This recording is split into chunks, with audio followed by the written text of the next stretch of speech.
Good afternoon. Happy Groundhog Day. We've got 6 more weeks of winter, apparently. Luckily, for those of you who are going to be joining the president down to Florida this weekend, you'll get some time in, to get a glimpse of summer at the Winter White House in Mar-a-Lago. The president's going to start his meeting at 1 o'clock sharp. You probably just saw the B-roll of the folks from Harley rolling on in, literally. So I'm going to try to keep this a little quick. The president signed a proclamation yesterday ushering in Black History Month. He looks forward to engaging in an informative month of events honoring the enormous contributions that African Americans have made throughout our history. Last night, the president was honored to host the swearing in of the next Secretary of State, Rex Tillerson, in the Oval Office. As the president said last night, Secretary Tillerson is a man who's already respected all over the world for the tremendous life that he's led, and now will bring his years of experience to the critical task of making our nation more safer, more prosperous, and more secure. It's time to bring a clear-eyed focus to our foreign affairs, and now with Secretary Tillerson at the helm of the State Department, we'll do just that. We'll strengthen our alliances, form new ones, and enhance America's interests throughout the world. Speaking of the president's excellent nominees, praise is pouring in from around the country for his pick for Supreme Court. The Detroit News said Judge Gorsuch is a, quote, legal superstar, an outstanding choice, says the New Hampshire Union leader. The Richmond Dispatch says the initial reaction was to cheer. The South Florida Sun-Sentinel touted his, quote, excellent qualifications. Yesterday, Judge Gorsuch had his first round of meetings on the Hill. Unfortunately, Senate offices aren't in the habit of releasing editorials, but from everything we heard, the judge knocked it out of the park on the Senate as well. The president looks forward to a fair and speedy confirmation process for this exceedingly qualified nominee and jurist. In my last briefing, I read out a list of the senators Judge Gorsuch met with. In addition to the meeting with Majority Leader McConnell, Majority Whip Cornyn, Judiciary Chair Grassley, and Senators Hatch and Gardner, the judge also met with Democrat Senator Joe Manchin of West Virginia. Recently, Senator Manchin expressed his belief that Judge Gorsuch could win enough Democrats to hit 60 votes. I'll agree with the senator there on that one. I mean, we have to have a few Trump state Democrats who want to win re-election. But as I pointed out yesterday, the so-called 60-vote standard is simply not accurate. Democrats are grasping at straws to block the confirmation of an unquestionably qualified nominee. I'll repeat, neither of the 2 Supreme Court justices that President Obama put forward were subject to the 60-vote threshold. So although I agree with Senator Manchin that Judge Gorsuch will probably get enough Democrats to get to 60, it's just simply not ever been a requirement. Now on to the events of today. The president started his day by attending the National Prayer Breakfast. It's a tradition that continued over 6 decades, going back to President Eisenhower. The president thanked the American people for their faith and prayers that have sustained and inspired him, noting that the 5 words that he has heard more than any others as he's traveled throughout the country are, "I'm praying for you." He spoke at length about the ISIS genocide against Christians and the oppression of peace-loving Muslims, as well as the threats of extermination against the Jewish people, and made it clear that he believes the United States has a moral obligation to speak out against such violence. He encouraged Americans to remain a tolerant society where all faiths are respected and where all of our citizens can feel safe and secure. With that goal in mind, the president remarked that he's taken action to ensure that the United States will not allow a beachhead of intolerance to spread throughout our nation. In the coming days, we'll develop a system to help ensure that those admitted into our country fully embrace our values of religious and personal liberty and reject any form of oppression or discrimination. The president also committed to get rid of the Johnson Amendment and allowing our representatives of faith to speak freely and without retribution. In a particular poignant moment during his remarks, the president recalled yesterday his visit to Dover Air Force Base to join the family of Chief Ryan Owens as America's fallen hero was returned home. After honoring Chief Owens for giving his life in defense of the American people, the president quoted John 15:13, "Greater love hath no man than this, that a man lay down his life for his friends." After returning to the White House this morning, the president held a legislative affairs staff meeting in the Oval Office with his team. The team continues to work closely with Congress to enact the president's agenda. With the nomination of Judge Gorsuch to the Supreme Court, extensive outreach is underway on Capitol Hill, and we look forward to the judge receiving a swift and fair hearing. Between his meetings, the president was pleased to see the EPA Administrator-designate Pruitt was voted out of the Senate Environment and Public Works Committee, As has unfortunately become the practice, the Democrats again boycotted the hearing, requiring a suspension of the rules in order to advance his nomination. Following the strategy session, the president met with Senators Hatch, Wyden, and Congressman Brady and Neal. This meeting was an opportunity for the president to meet with the chairman and ranking members of the Senate Finance Committee and the House Ways and Means Committee to help chart the future of U.S. trade policy.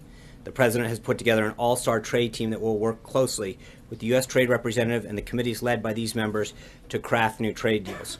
The president has expressed his concern time and again with NAFTA, which he believes is an out-of-date agreement. The ultimate goal is to ensure that the best and fairest treatment of U.S. workers and businesses, and the president believes that those interests are best secured by bilateral rather than multilateral trade deals. He looks forward to working closely with the USTR and Congress when it comes to issues of trade. For those of you who weren't outside and just saw the Harleys roll up, it's no surprise that this afternoon the president will host a meeting and listening session with Harley-Davidson executives and union representatives. For a list of those individuals, please contact our office.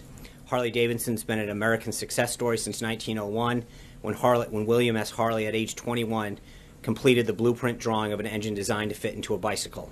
In 1903, Harley-Davidson began building motorcycles in the United States, and today the company has approximately 6,000 employees and $6 billion in annual revenue. The company's global headquarters is located in Milwaukee, Wisconsin, which may have had something to do with them getting in so quickly. There's a certain staffer. Today, the president will welcome to the White House the latest generation of Harley-Davidson executives to discuss how to make it easier for businesses to create more jobs and factories in the United States. Beyond the company executives, representatives from the machinist and steelworkers unions will also be in attendance. Their motorcycles have carried our American service members in war. They carry our police officers. They keep us safe. They carry the Secret Service as they protect our presidents. And they bring joy to millions of Americans throughout the world. And others throughout the world, rather. The president's looking forward to hosting these leaders from one of America's truly great entrepreneurial success stories. The American worker built this country, and the president is focused on restoring a government that puts their interests first. A few administrative notes. The National Security Advisor, Mike Flynn, today announced additions to the NSC senior staff. David Cattler will be a Deputy Assistant to the President for Regional Affairs. John Eisenberg, Deputy Assistant to the President, NSC Legal Advisor and Department Counsel to the President for National Security Affairs. Kevin Harrington, Deputy Assistant to the President for Strategic Planning, and Kenneth Juster, Deputy Assistant to the President for International Economic Affairs. Lastly, we had a great reaction to our Skype introduction seats yesterday. I know we've had a tremendous amount of requests pouring in from around the country.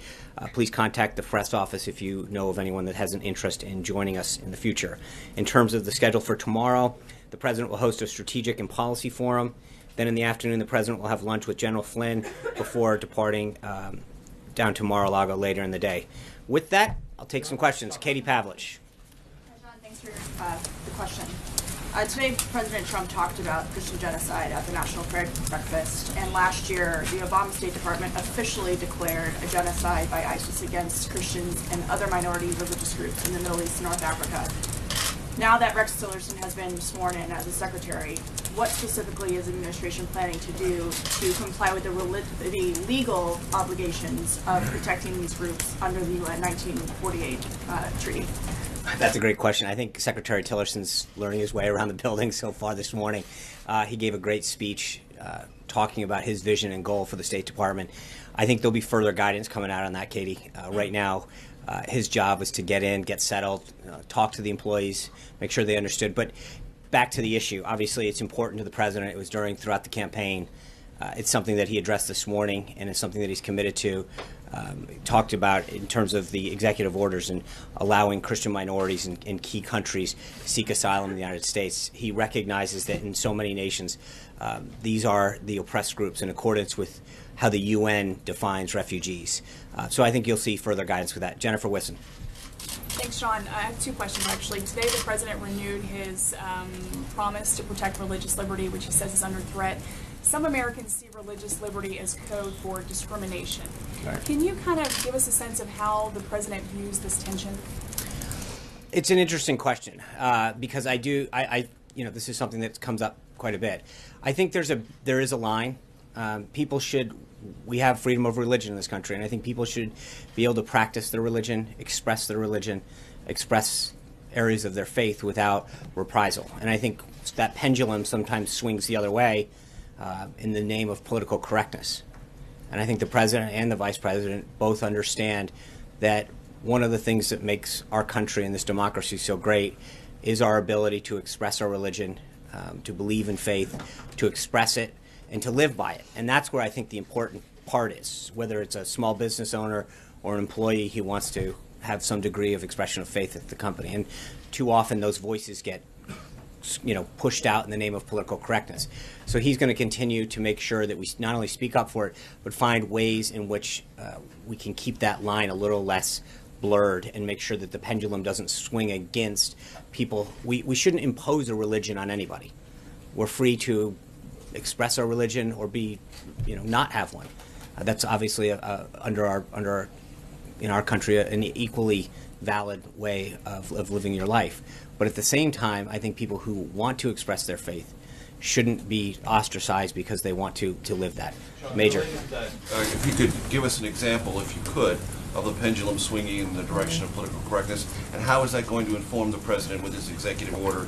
And as you may know, a draft is circulating around town, and many have wondered if that is going to be a way to either silence those on the left or be a threat to the LGBTQ community.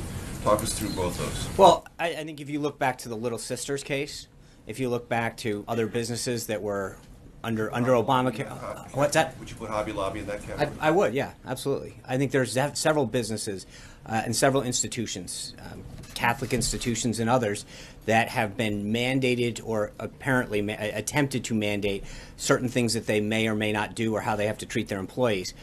Those are instances where clearly the pendulum's swinging a different way, where you are not carving out institutions or the ability for privately held businesses to conduct themselves to live according to their faith or their moral compass. And so there's clearly a lot of evidence in the last couple of years of the government coming in with regulations and policies that have, frankly, denied people the ability to live according to their faith. From the president's point of view, that's discriminatory in itself. Well, I think there's, like I said, I think it's a pendulum, and where the president is that he wants to make sure that you don't penalize someone for wanting to express their faith. And that to the extent that we can keep that line a little less blurred and allow people who don't believe in a faith or have an opposing faith, make sure that they are equally comfortable in the workplace. But we shouldn't penalize people or mandate them to abide by certain policies or regulations which are in direct contradiction to their faith.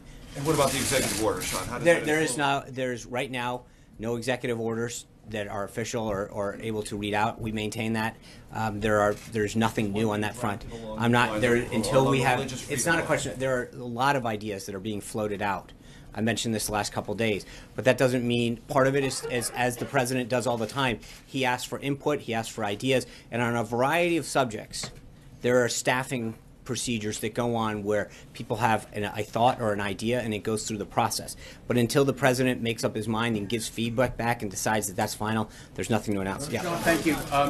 In light of the tragedy that happened in Quebec City last week, which Prime Minister Trudeau is actually calling an act of terrorism, what is the president doing? What initiatives is he taking to make sure that that kind of homegrown, he was a Canadian citizen, homegrown terrorism, homegrown violence doesn't happen within our country? Well, there's a lot of things. Number one, he's talked cybersecurity. I mean, he's looking at it from every angle. I think the first thing is to make sure that we look at our borders. You've got to protect your own people first, then you've got to look at the cyber threats. So there is a holistic approach to both immigration, and there's a direct nexus between immigration and national security and personal security that he has to look at. But then it's a multi-tiered step. You look at the borders, you look at who we're letting in, then you also look at what we're doing internally with our intelligence agencies, from the FBI up, that make sure that we're looking at whether it's the cyber threats that we face or other terrorist activities, but making sure that we're working with the NSA and the FBI to be ahead of the curve, if you will. If I may, these are homegrown. Right. Oklahoma City was an American kid. Sure. Okay, that's what I'm saying. But I think that part of it is looking at using the assets that we have here, the NSA, the FBI, looking at using the different agencies to see if we can get ahead of the curve and see things. And a lot of times that's been a very big issue, is getting ahead of the curve for when there are telltale signs, having reporting systems up, working with the various agencies. But it's a effort process, if you will. What, Kristen? Sean, thank you. Why is the administration easing sanctions against Russia? Not at easing the sanctions. time The that- Treasury Department, it is, from what I understand, it is a fairly common practice for the Treasury Department, after sanctions are put in place, to go back and to look at whether or not there needs to be specific carve-outs for different, either industries or products and services that need to be going back and forth. But I would refer you back to the Treasury Department on that one. But Sean, hold on, Sean. The language on the Treasury Department website suggests that you are, in fact, easing sanctions that authorizes certain transactions with the Federal Security Service. Does that not suggest a shift? No, it doesn't. From what was It put in is, place? from So what I understand, a explain what- regular course of action the Treasury does quite often when there are sanctions imposed. But I would refer you back to the Treasury Department. Can you Yes. comment on the call with Australia? Thank you. Could I ask you to describe the tone of the call on the weekend between the Australian Prime Minister and the President, and also outline the President's concerns about the refugee deal in question? And I asked you this earlier this week, but could you clarify whether the deal is on or not? Because the President tweeted last night, "I will study this dumb deal," implying that he's still considering it. Right. The President had a very cordial conversation with Prime Minister Trumbull, where they went through an extensive discussion of this deal. The President is unbelievably disappointed in the previous administration's deal that was made and how poorly it was crafted and the threat to national security it put the United States on. He has tremendous respect for the Prime Minister and for the Australian people, and has agreed to continue to review that deal and to ensure that as part of the deal, which was always part of it, that we would go through a very, very extreme vetting process to ensure that every single person that is being offered up is coming here with peaceful intentions and poses no threat to the United States. So he has ensured that while he has respect for the Australian people and respect for Prime Minister Trumbull, that we do not pose a threat to the United States of America, that the deal that he was cut by the last administration is something that he is extremely, extremely upset with. He does not like it, but out of respect for him, he's going to allow that process, continue to study, and allow it to move forward under the conditions that have been set, that there will be extreme vetting on every single one of those individuals. Okay, but just for clarity, Yeah. the deal itself is still under review, so is not certain to proceed. Or it will part of proceed the and those people deal will be was allowed. that the deal allows for the United States to vet the individuals that are being offered up to be processed. The president's goal is to make sure that every single one of those people, in accordance with the deal, and as discussed in the telephone conversation with the Prime Minister, is subject to extreme vetting to ensure that no one puts it. But I cannot underscore how disappointed he was in the deal that was made and how he thought it was just a horrible deal that was offered up by the United States by this previous administration. Sarah. The President and his National Security Advisor have been clear that the administration wants to put Iran on notice, but Right. they haven't specified what that is. What options are on the table, and are there any options like military action that might be off the table at this point? So I think General Flynn was really clear yesterday that Iran has violated the joint resolution, that Iran's additional hostile actions that it took against our Navy vessel are ones that we are very clear are not going to sit by and take. I think that we will have further updates for you on those additional actions, but clearly we wanted to make sure that Iran understood that they are on notice. This is not going unresponded to. John. Thank you very much. I'm sorry. A Yes. Saudi vessel. Sorry. Thank you. Sorry. Yes. They thought it was American, but it's a Saudi. Right. That's right. John. Sorry. Thank you, John. Sean. On January 27th at the Republican retreat in Philadelphia, Vice President Pence had a closed-door meeting with House Republicans where several of them brought up the case of IRS Commissioner John Koskinen. There was an attempt to impeach him last year, which some of the leadership in the House felt was unfair to the commissioner, and they urged him to tell the president that, given his entire record, he should fire him or ask for his resignation soon. My sources said the vice president said, "I can hear you." Is there any pending action on the fate of Commissioner Koskinen? I have nothing to update you on. Hallie. On Yemen, It was initially described, the raid over the weekend, as a successful raid by the administration. There are now some questions that CENTCOM is raising about the possibility of additional civilian casualties. So we've got a couple of questions for you on this one. Yeah. Would you still stand by your characterization as the raid is successful? Was the president given multiple options about this raid or just one? And were there consultations with the prior administration's national security officials, military officials about the raid moving forward? Thank you. Actually, I'd like to just walk through that. I appreciate you bringing this up. There is some. Let's go through the tick-tock on that raid. On November 7th, CENTCOM submitted the plan to DOD. Clearly, that was under the last administration. Legal teams were involved immediately when it was submitted to DOD. On December 19th, the plan was approved by the Department of Defense and recommended that it be moved ahead. It was sent then to the National Security Council staff here in the White House. Again, this all happened under the previous administration. On January 6th, there was an interagency deputies meeting. The deputies recommended at that time that they go ahead. It was so easily approved, it was sent straight up. The conclusion was at that time to hold for what they called a moonless night, which by calendar wouldn't occur until then President-elect Trump was President Trump. On January 24th, shortly after taking office, Secretary Defense, then Mattis, read the memo, resent it back up to the White House, conveying his support. On the 25th of January, the president was briefed by General Flynn on Secretary Mattis's recommendation and the status of the operation or potential operation. The president asked to see Secretary Mattis and Joint Chiefs of Staff Dunford. He then, on that evening, had a dinner meeting, which included the president, the vice president, Secretary Mattis, Chairman Dunford, Chief of Staff Priebus, Jared Kushner, Chief Strategist Bannon, General Kellogg, General Flynn, and CIA Director Pompeo, where the operation was laid out in great extent. The indication at that time was to go ahead. On Friday, the 26th in the morning, the Deputies Committee met again. It was not a necessary step because they had previously recommended and also reaffirmed their support for that. On January 26th, the president signed the memo authorizing the action. So it was not only was it a very, very thought out process by this administration.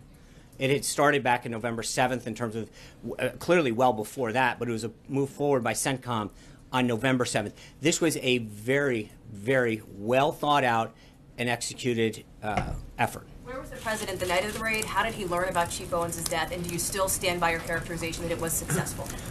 The president was here in the residence. He was kept in touch with his national security staff.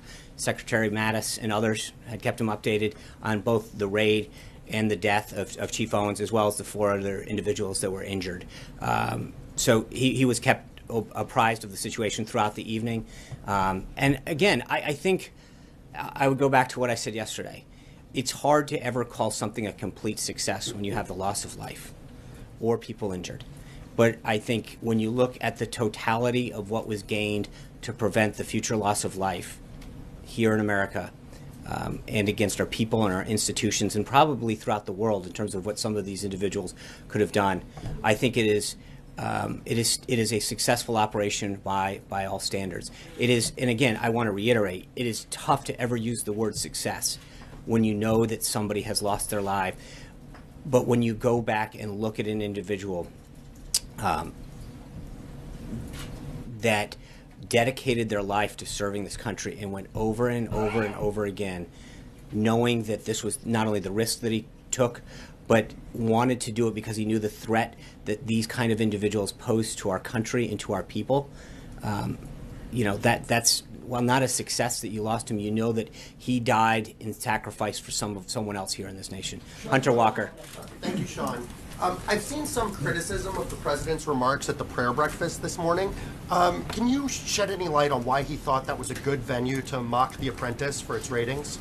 Look, Mark Burnett, the creator of The Apprentice, who is a longtime supporter of the prayer breakfast, but also has a personal relationship, was there. He meant it as a lighthearted moment, and I think if you look at the totality of his remarks, and they were absolutely beautiful, and I think to hone in on that, it was a lighthearted moment he was trying to have with a big supporter of the National Prayer Breakfast and a personal friend. Guys, I'll be out tomorrow. I want to make sure we all get to see the president now. Thank you, guys. Take care. Bye-bye.